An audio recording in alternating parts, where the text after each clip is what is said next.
Hey everybody, this is Brent back with another edition of Near Mint Musings, and I want to show some appreciation to Orestes Minnie Minoso. As many of you know, he was recently elected by the Golden Age Committee to the Baseball Hall of Fame.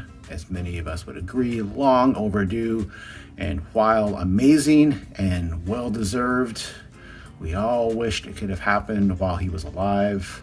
I'm very thankful that a fellow Cubano of Tony Oliva got elected as well, and he is still with us, thank God, and he will be there next July with his teammate Jim Cott as they are brought into the Baseball Hall of Fame. Well deserved. And but I wanted to show some appreciation and a showcase of my Orestes Minnie Minoso cards. I've invited my good friend Clark W. Griswold, who, if you follow my Instagram page, he's kind of become my unofficial mascot for this time of year when I'm posting pictures of cards. So he kind of muscled his way into the video, so we'll let him sit there, won't we? So here we are with the 1952 Minnie Minoso rookie card. I've had this one for quite a while. It's obviously kind of beat up, got some beat up corners, not too well centered, but that's okay because it's a beautiful, beautiful card. Now, I was able to, very blessed, to this past year upgrade to this beautiful SGC4. And man, got some squishy corners at the bottom, but you know what? I will take that all day, every day for a beautifully centered card. You know, these are notorious for not being centered. Pretty good registration. Here's the back. Orestes Armas Minoso. Home, Havana. He was actually born in Matanzas. You'll see it both ways. In Cuba. I'm going to leave that in the background here as we go through some other cards that I have.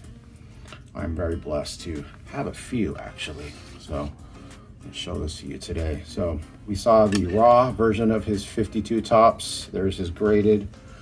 I guess I'll show the 2001. I believe this is called the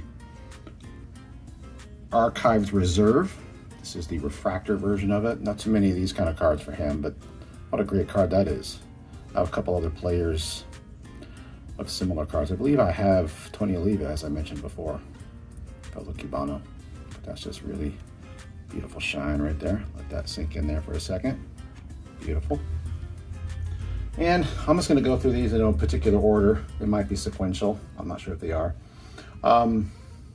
There's his 52 Tops, but not to be outdone, and I think just as equally beautiful and underrated is his 52 Bowman.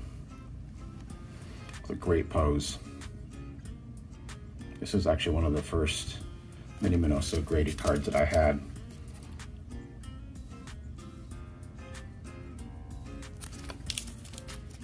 This 52 Bowman rookie card. Next, we're gonna go to his 1953 Tops. There it is again, still going by the name Orestes. That's what his mama named him, so that's what we're going to call him. Orestes Minoso.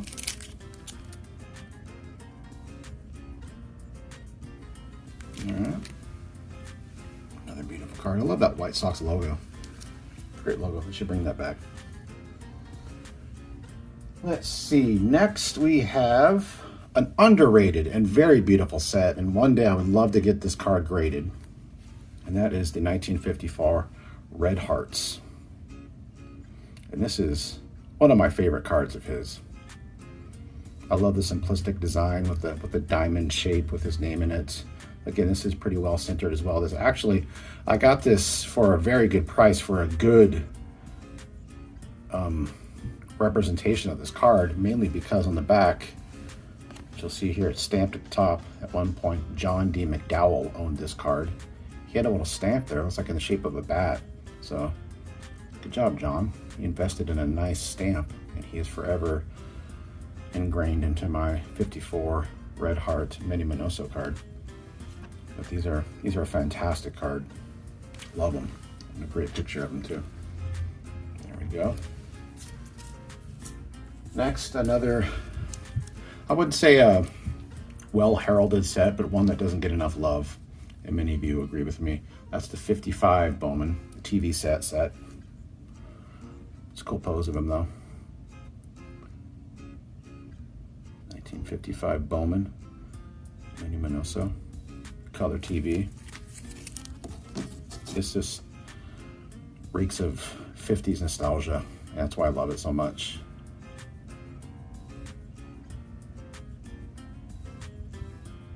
This actually has his correct birthplace of Perico, Matanzas, Cuba. There's the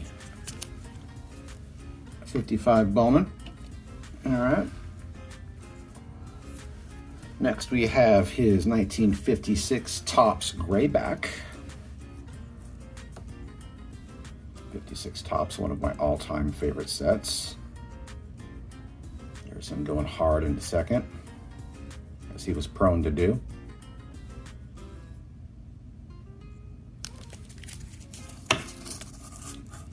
The Cuban Comet. I guess I should throw out his nickname there, as it was brought up here on the back of this card. He is one of baseball's top extra base hitters. Call a cop! He stole a base. He led the AL in 51, 52, and 53. He played in every All-Star game since coming to the majors in 51. That's why he's in the Hall of Fame.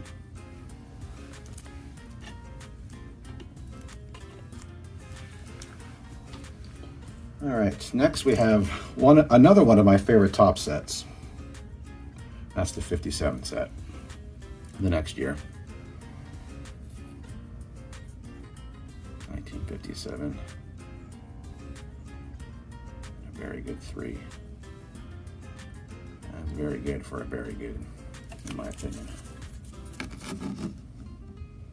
So here's his last name. Look at the top there. You see Saturnino Orestes Minoso.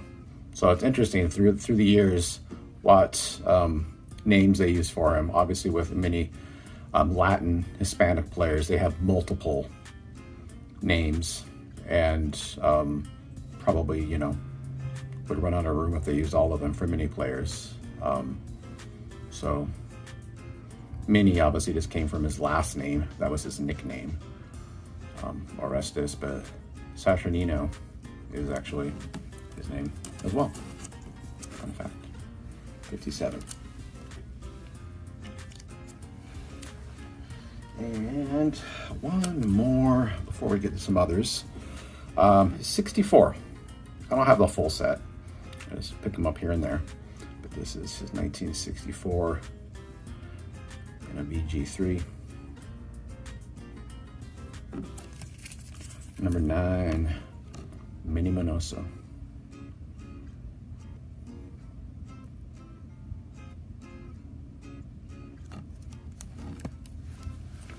All right. So next, I'm going to show a couple of autographs that I have. And this first one is a reprint of another card that I need to get. This is a reprint of his 53 Bowman, which is one of my all-time favorite cards of his. I just haven't found a copy that I like and will eventually. It's on my list. No hurries though. This is obviously a reprint, but a legit signature. He signs it right down the barrel of the bat. This is just the back of it. But what a cool signature. It's a great signature. So the next one I have is an interesting one. So if you don't know the story, in 1976, Bill Veeck, the owner of the White Sox, brought Minnie back out of retirement so he could be he wanted to have him play in every decade. And he got a hit on September 12th, 1976, to become the oldest player in Major League history to hit safely. And this 1977 card signifies that. And this is autographed at the top right there in red ink. So I thought this was maybe not the cleanest, nicest signature, but I thought, given the reason for the card and what it signified, that it was a great idea. So really happy to have this one as well.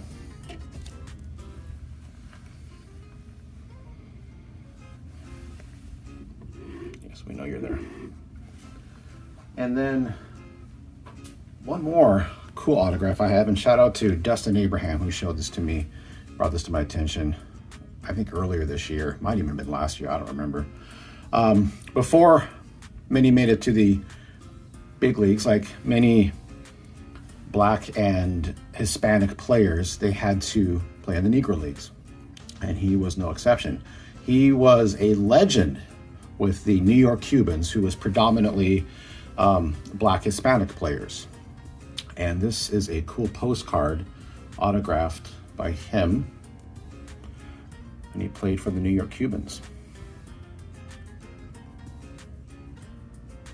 The gentleman to his left is Armando Vazquez. These are three actual Cubans. They weren't all Cubans. There were some, the first Panamanian player was on that team. I want to say, oh gosh, I think Orlando Cepeda's father played on that team.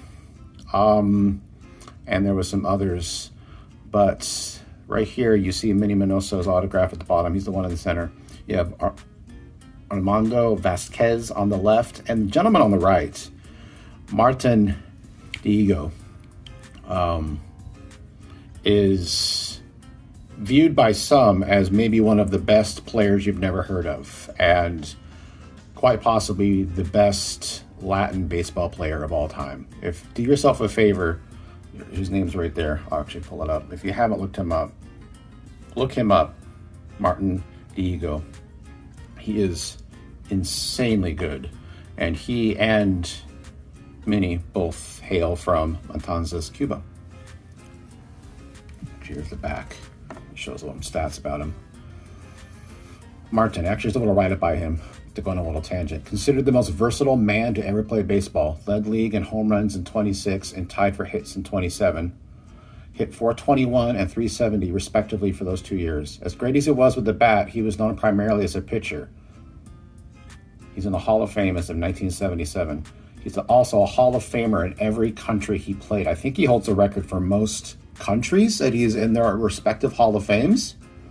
I think off the top of my head, Cuba, obviously United States, Mexico, maybe Dominican Republic. There may be another one I'm forgetting, but I mean, Shohei Ohtani, Martin's like, hold my beer. So, an amazing legend. I mean, we're talking about Minnie, but I couldn't pass up that opportunity to highlight Martin Diego. And then a couple left of oversized cards, and these are two of my more recent Minoso pickups. The first being this just beautiful, and I am such a huge fan of exhibit postcards. And this is his 1947. I'm gonna have to back this up. Sorry, a little teaser there. His 1947 to 66. Just a gorgeous portrait shot of him. Little Photoshop C on the cap, but that's all right because, they did what they could back then. But what a fantastic, just simple portrait shot of Minnie Minoso. And last but not least, no reason why this is last, but I wanted to just highlight one of my favorite, and again, we talked about the Red Hearts earlier, another unheralded set that if you can get one of your player, because there weren't too many of them, this is actually technically, I guess, his rookie, because it's from 1952, if we're going to go with his Tops and Bowman. So I guess he does have another rookie, and that's his 1952 Redman Tobacco. This is with the tab at the bottom. This tab right here, sometimes they'll come with or without. This one has it. What a great card this is. It's kind of like a precursor to the Post and the Jello cards from the 60s. This came, obviously, Redman Tobacco. You got the right up on the back, Redman's doubleheader for baseball fans. There were 52 in this set. So there wasn't a whole lot of them. So you could take this stub at the bottom right here and save this stub for your Redman Big League style baseball cap. Well, this person's like, I don't want a cap. So that is a great card, and we're going to leave it there. 1952 Redman Tobacco, Orestes Minoso with Clark W. Griswold. So thank you, Minnie Minoso, for what you mean to the Latin players. I know even ones like Roberto Clemente looked up to him, and he was really a trailblazer for the Latin baseball community to follow. And a lot of their success and ability to break through. He faced a lot of racism and threats, not unlike Jackie Robinson. He was thrown at many times by pitchers who just didn't want him. He had a lot of, his on-base percentage was high, and a lot of that was due to being hit quite often by just closed-minded and narrow-minded pitchers at the time, unfortunately, but I digress. He is a Latin legend by no stretch of the imagination, and I tip my hat to him, and I'm so happy that he's made it to the Baseball Hall of Fame. Well-deserved to Minnie Minoso. So I appreciate you all. Thank you for watching. Have a good one.